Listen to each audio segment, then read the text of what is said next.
Hey, what's up everyone? Morey Croson here, and today we're going to be going over how to improve your release time, and we're going to start the video right now.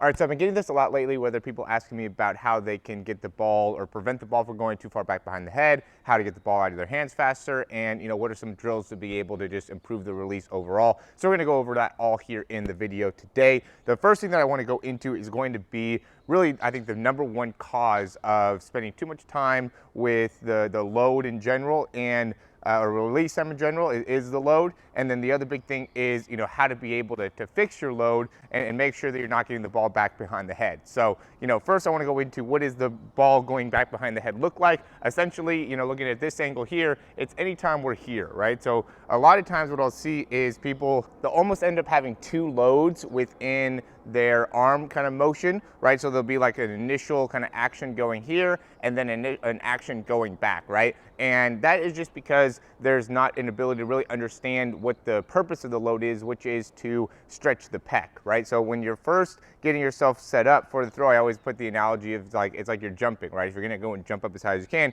you gotta load first. You can't just go and jump, right? It's the same thing when you throw. You gotta have some type of action to load the football. And when you do that though, you gotta be loading the elbow, you gotta be loading the wrist, you gotta put yourself in a position where you feel lengthening within this pec muscle, because if you don't feel the length, then you're gonna end up having this kind of action, which will make it so then you'll have to create the length that is necessary to be able to actually throw the ball. So, it's not that it's unnatural to go back like this. It is natural, but it's just something that you're incorrectly doing during the load that's making it so you have to go back behind your head, okay? So in order to fix this, you gotta be aware of what you're doing with the shoulder when you're going back. And the common thing that happens is that people keep their front of their shoulder kind of rounded forward a little bit more, right? And it doesn't have to be a lot, right? It just has to be enough to make it so you're not loading the pec. When I'm loading here, I'm really thinking about keeping my shoulder blade back. So now as I bring the ball back, I'm allowing my pec to lengthen. Okay, if I'm not going and allowing my pec to lengthen well, now when I go through the throw, I'm gonna have to do this, okay? And that ends up being the main thing that I see with quarterbacks, is that they'll go back and they'll just spend way too much time here, right? So if you go and you really break it down, I've done these videos before, I think Justin Fields did it a couple weeks ago. I'll put a link up. But the main thing that ends up happening is that, when you're going through, like a Justin Fields, he's here and coming right up over the top. Right, so from this position, he's going here, which is going to be drill #1. Get into your load position and then come through the throw, okay? So that's going to be the first thing that you could do to improve your release time, is start here, drive your elbow through. I'm going to quickly interrupt this video just to say, if you like the information, go and click that thumbs up, subscribe down below, and we'll hop right back into it. And that right there will be able to improve your release when you practice it over and over and over again. The main thing that you have to understand here is that if it's worth doing, then it's worth doing over and over, right? You can't just do this one time and say, oh yeah, you know what, I feel better there, I don't need to do this anymore. Every single day when you go to practice, you gotta be working on the drills to be able to help you release, or you're just not gonna be able to see the improvement. So that ends up being really the most important thing you have to do in order to actually make the improvement, is consistently do the drills. Best drill was that last one I just showed you. So from here, what I'd say is another common thing is when people are going through, they'll allow the ball to get up onto their wrist, or just not gonna have great control of the wrist overall. So I wanna be able to show you what the wrist should be going through. So it's here, and and some people don't like to get their pinkies as high when they're low. That's not what's important. You do wanna load your elbow though. Okay, you gotta get some separation with the elbow from your body, and you gotta be able to get that pec to stay, lengthened, or create length within the pec. So you can't let that humerus fall forward. You have to keep that humerus back. You have to get separation with the elbow. What you do with the wrist isn't as important. It's a little bit more up to you during that initial load. But then as you come forward, what you can't have happen is you can't get stuck in this action, right? Your wrist can't be here for very long, or, if at all. Okay, so what happens is when you're going through, we want to get to this position, and then we want to be immediately driving that pinky through.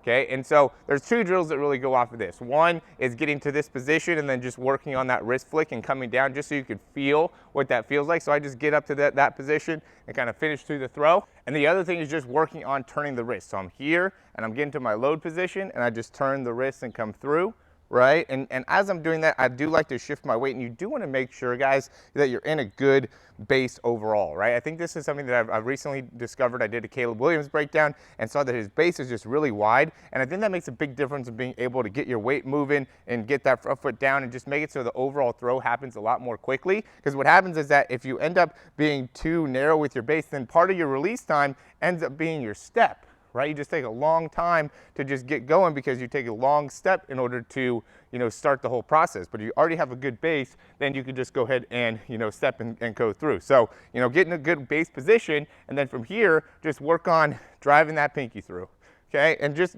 not allowing that ball to get back behind the head. And I would say do that, 5 or 6 times.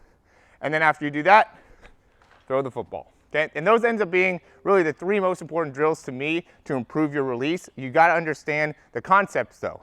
What you need to be doing with the shoulder, what you need to be doing with the elbow, what you need to be doing with the wrist, and how to shift your body weight properly. And when you can understand that properly and then be able to implement the drills that I just laid out for you, you should be able to improve your release time in a very short amount of time. So as always, guys, thanks for watching this video. I hope this helps you out a ton. If it does, go ahead and click that thumbs up down below, subscribe to the channel down below. And if you have any questions, comments, or recommendations, you can leave those in the comments down below. Also, check out some of the things that we have in the description. We do have a free 7-day trial. We have a in-season program. We have throw breakdowns, throw programs. We have a lot of things available for you guys to be able to improve your throwing mechanics. I will say, if you're looking to make some fast changes within your release, getting a throw breakdown I think would be the best thing for you, just so I could really isolate what are some of the key things that you can work on. And the great thing about the throw breakdown is it's 4 weeks. So you have 4 weeks of being able to really improve your mechanics overall, which I think makes a big difference in your overall development. So as always, guys, thanks for watching, and we'll talk to you soon.